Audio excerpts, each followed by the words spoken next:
People they're gonna say things, I know. Things about me, I know. It's gonna make you stop loving me. Shh. Don't talk like that. Montgomery Clift.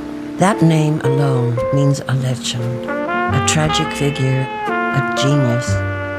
Yet when I hear that name spoken out loud, or whenever he comes to mind, my feelings are deep and personal. I loved this man. Monty was my dear, intimate friend, and part of our friendship was our trust in each other, in knowing that the secrets we shared were sacred.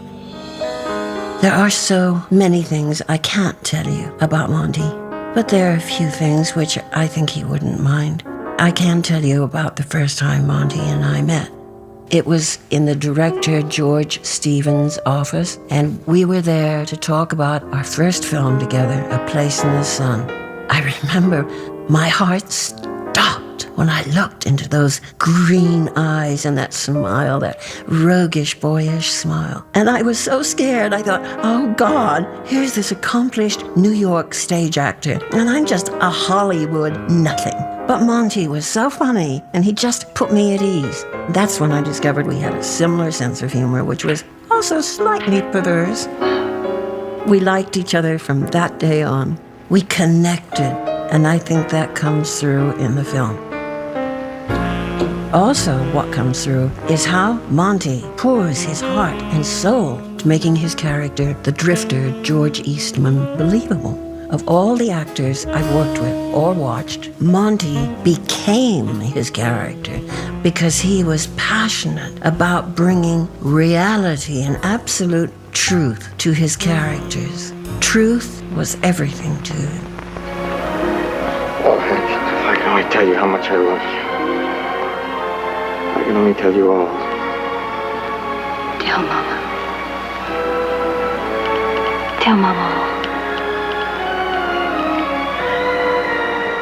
Monty's intensity and dedication made such a deep impression on me. Working on this film with him made me feel like I was an actress. And I studied Monty. I studied the way he performed. And that's when I realized that acting wasn't a game.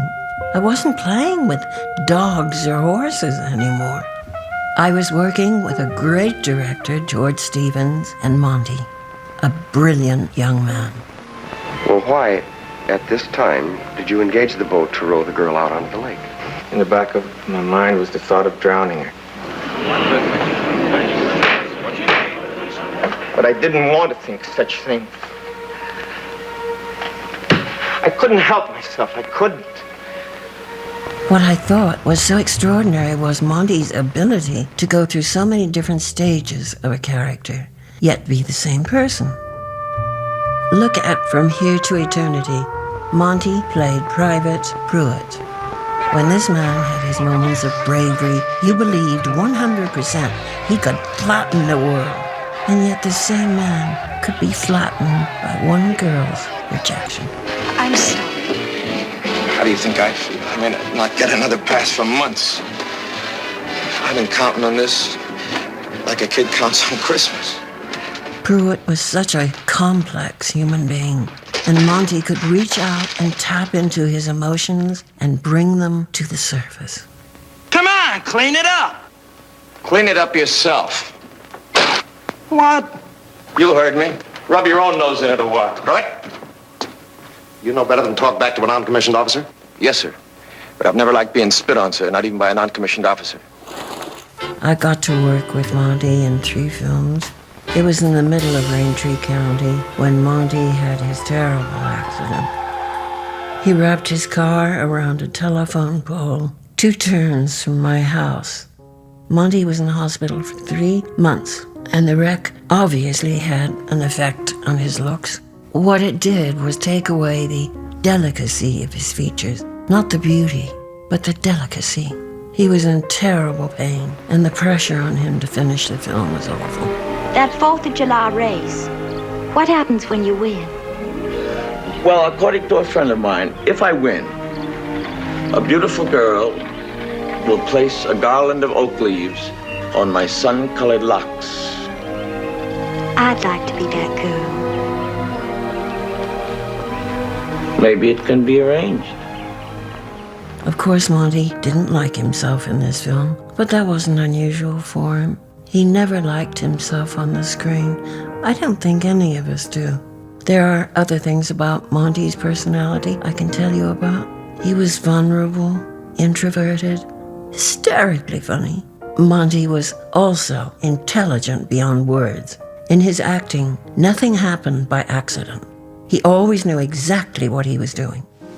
My mother, what you say about her, she was a woman, a servant woman who worked hard. She was a hard-working woman. And it is not fair what you say. I miss Montgomery Clift. I miss talking to him, exchanging thoughts and ideas. I miss laughing together and doing silly things together. He was the best friend I've ever had, and I think he would say the same about me. He was so brilliantly talented and such a tragic figure. Oh, I loved him, and I still do. Seems like we always spend the best part of our time just saying goodbye. For Turner Classic Movies, I'm Elizabeth Taylor.